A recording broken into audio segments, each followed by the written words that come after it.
Should there be such a thing like a collective American guilt?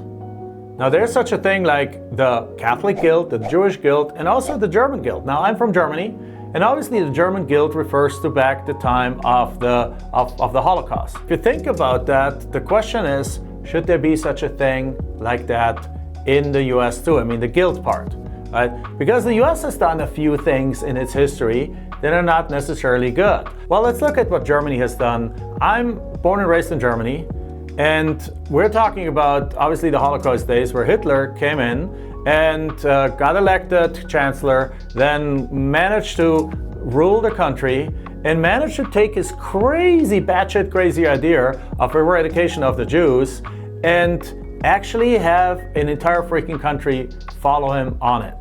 Now, the people that actually killed the Jews are only a few. It's like obviously the soldiers, the guards, and their superiors and so on. But you don't fill up concentration camps with millions of people if you don't have a collective support throughout the society. So all the people that stayed quiet and didn't say anything, all the people who actively reported to the police if their neighbors were saving a Jew, all those people carry guilt. So what happens after the war, everyone felt pretty shitty from my understanding. Because first of all, the people who participated, they're like, oh my God, I participated, let me keep this on a low, let me not tell anyone. The people who just tolerated it but still didn't say anything, they're like, oh my God, I didn't stand up. And there's very few people who actually stood up to it because most of those were actually killed. And remember that there is no master race. Anyone who tells you otherwise is lying. And that carries a lot of guilt too. So with that said, what happens is they've refocused on rebuilding the country. Nobody spoke about it, but then the 70s happened. What happened in the 70s is in the US, hippie culture grew. The hippies were obviously fighting against the Vietnam War and demonstrating and creating the counterculture to that law and order and go out there and so on culture. And for the first time ever, they were challenging that notion of America's glory and everything is great in America. Well, the same thing happened in Germany, except for there was no Vietnam War. So the hippies, that movement spilled over there, the hippies weren't able to fight against that. So they turned their attention to the unaddressed national shame and national guilt of the Holocaust. And they basically started, particularly college students, started looking at their teachers, who many times, now we're talking 1970s, the teachers were in their 60s.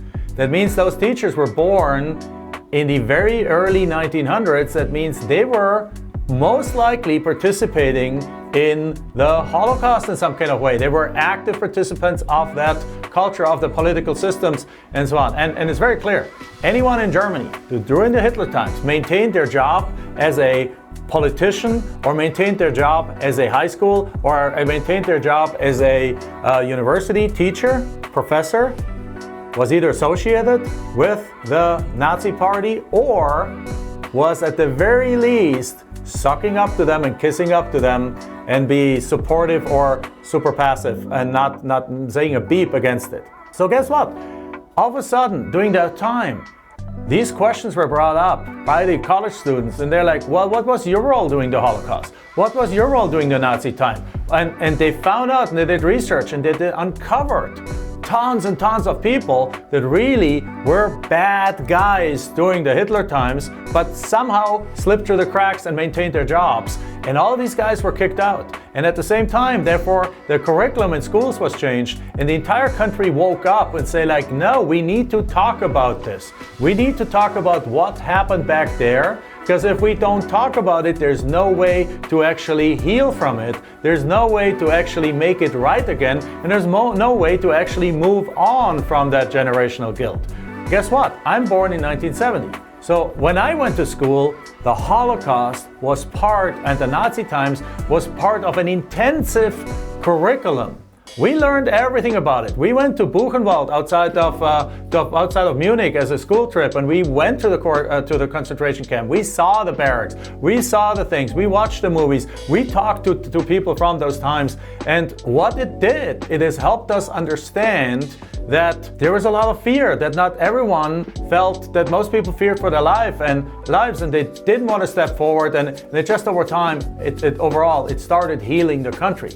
Because the bad guys were punished, the good guys were made heroes, and the quiet majority was able to basically digest it. And there's actually a German word for it called Aufarbeitung, which means that you basically take it and you bring it back out and you work through it, and through the process you heal.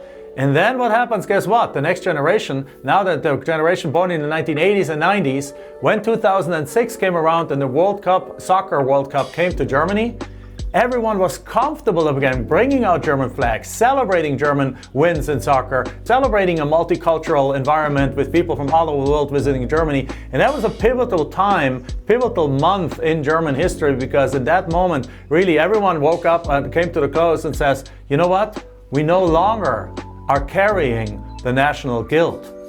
We have a national remembrance now. We know that this happened. We know how it happened. We know that we need to do what it takes to not let that happen again. But we're no longer dragged down by it, like I see the US being dragged down by its history right now.